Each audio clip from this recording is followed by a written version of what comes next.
Ashputtel. Fairy tale by the Brothers Grimm. Narrated by PiEnglish. The wife of a rich man fell sick, and when she felt that her end drew nigh, she called her only daughter to her bedside, and said, "Always be a good girl, and I will look down from heaven and watch over you." Soon afterwards she shut her eyes and died, and was buried in the garden, and the little girl went every day to her grave and wept, and was always good and kind to all about her. And the snow fell and spread a beautiful white covering over the grave, but by the time the spring came and the sun had melted it away again, her father had married another wife. This new wife had 2 daughters of her own that she brought home with her. They were fair in face but foul at heart, and it was now a sorry time for the poor little girl. "What does the good-for-nothing one in the parlor?" said they. "They who would eat bread should first earn it. Away with the kitchen maid." Then they took away her fine clothes, and gave her an old gray frock to put on, and laughed at her, and turned her into the kitchen. There she was forced to do hard work, to rise early before daylight, to bring the water, to make the fire, to cook and to wash. Besides that, the sisters plagued her in all sorts of ways, and laughed at her. In the evening, when she was tired, she had no bed to lie down on, but was made to lie by the hearth among the ashes, and as this, of course, made her always dusty and dirty, they called her Ashputtel. It happened once that the father was going to the fair, and asked his wife's daughters what he should bring them. "Fine clothes," said the first. "Pearls and diamonds," cried the second. "Now, child," said he to his own daughter, "what will you have?" "The first twig, dear father, that brushes against your hat when you turn your face to come homewards," said she. Then he bought for the first 2 the fine clothes and pearls and diamonds they had asked for, and on his way home, as he rode through a green copse, a hazel twig brushed against him and almost pushed off his hat, so he broke it off and brought it away, and when he got home he gave it to his daughter. Then she took it, and went to her mother's grave and planted it there, and cried so much that it was watered with her tears, and there it grew and became a fine tree. 3 times every day she went to it and cried, and soon a little bird came and built its nest upon the tree, and talked with her, and watched over her, and brought her whatever she wished for. Now it happened that the king of that land held a feast, which was to last 3 days, and out of those who came to it his son was to choose a bride for himself. Ashputtel's 2 sisters were asked to come, so they called her up, and said, "Now, comb our hair, brush our shoes, and tie our sashes for us, for we are going to dance at the king's feast." Then she did as she was told, but when all was done she could not help crying, for she thought to herself, she should so have liked to have gone with them to the ball, and at last she begged her mother very hard to let her go. "You, Ashputtel," said she, "you who have nothing to wear, no clothes at all, and who cannot even dance, you want to go to the ball?" And when she kept on begging, she said at last, to get rid of her, "I will throw this dishful of peas into the ash heap, and if in 2 hours' time you have picked them all out, you shall go to the feast too." Then she threw the peas down among the ashes, but the little maiden ran out at the back door into the garden, and cried out, "Hither, hither, through the sky, turtle-doves and linnets, fly. Blackbird, thrush, and chaffinch gay, hither, hither, haste away. One and all come help me, quick. Haste ye, pick, pick, pick." Then first came 2 white doves, flying in at the kitchen window, next came 2 turtle-doves, and after them came all the little birds under heaven, chirping and fluttering in, and they flew down into the ashes.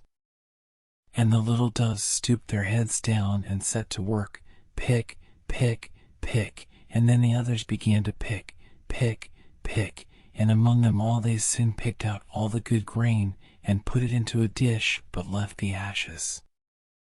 Long before the end of the hour the work was quite done, and all flew out again at the windows.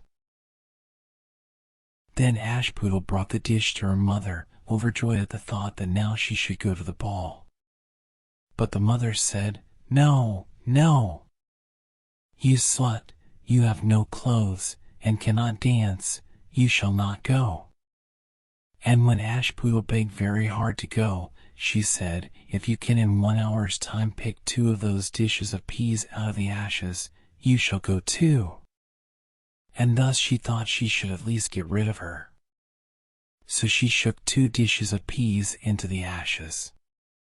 But the little maiden went out into the garden at the back of the house, and cried out as before, "Hither, hither, through the sky, turtle doves and linnets, fly. Blackbird, thrush, and chaffinch gay, hither, hither, haste away. One and all come help me, quick. Haste ye, pick, pick, pick."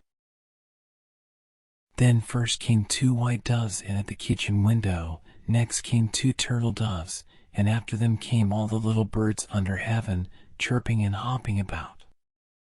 And they flew down into the ashes, and the little doves put their heads down and set to work, pick, pick, pick, and then the others began pick, pick, pick, and they put all the good grain into the dishes, and left all the ashes.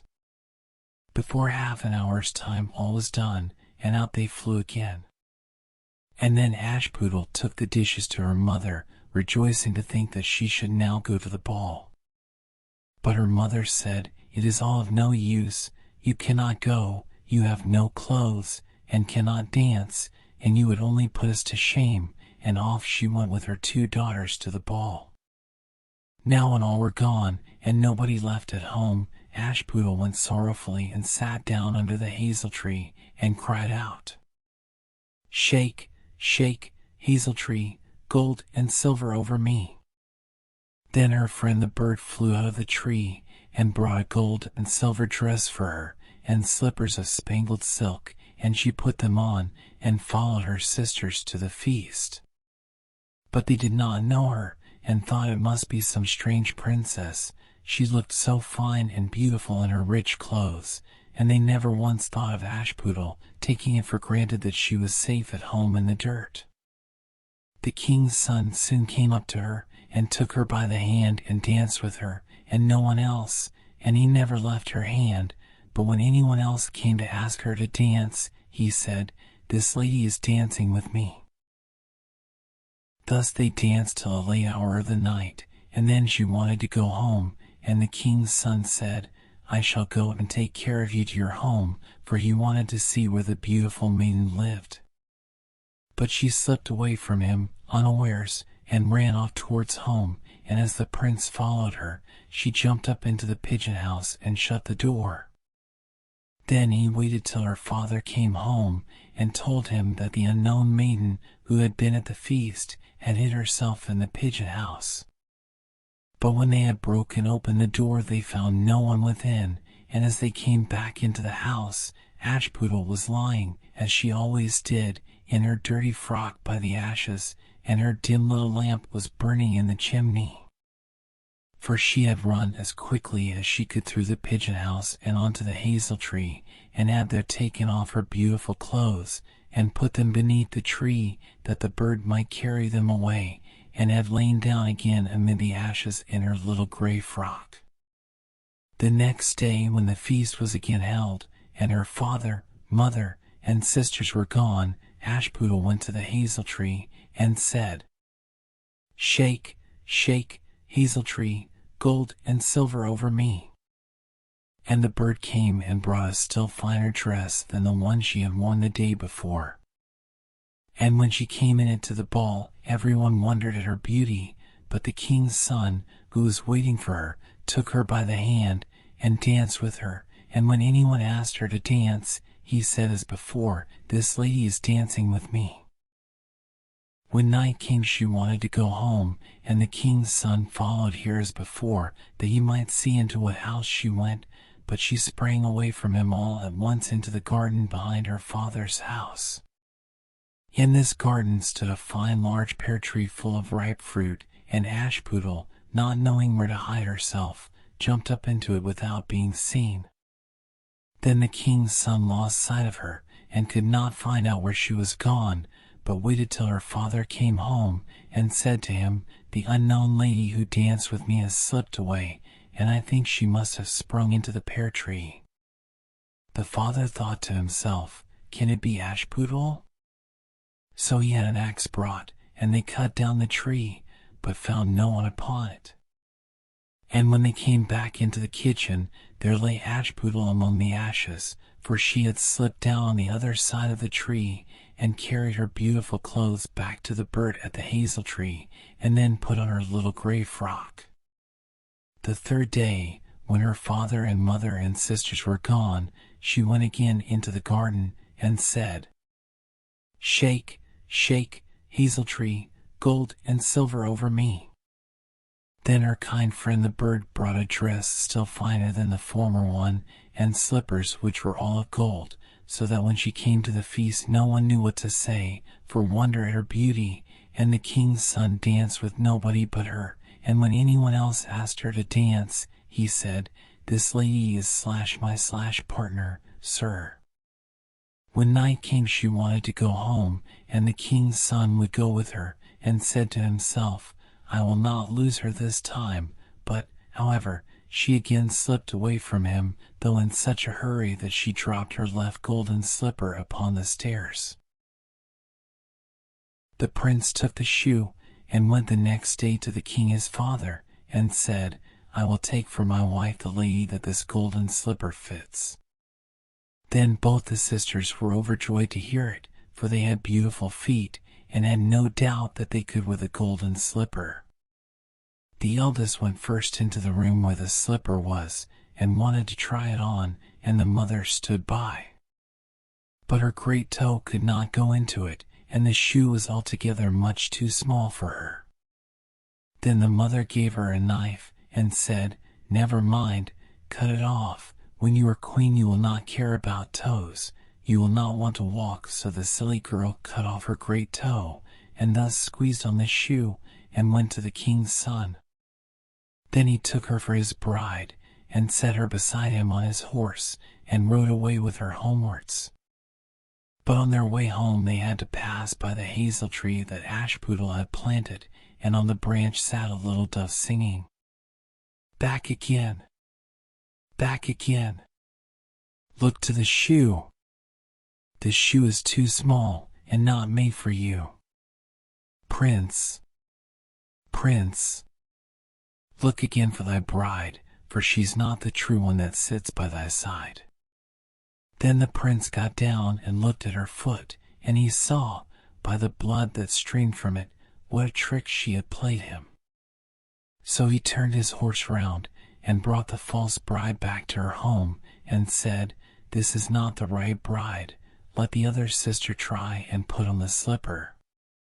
Then she went into the room and got her foot into the shoe, all but the heel, which was too large. But her mother squeezed it until the blood came, and took her to the king's son, and he set her as his bride by his side on his horse, and rode away with her. But when they came to the hazel tree, the little dove sat there still, and sang, "Back again, back again. Look to the shoe.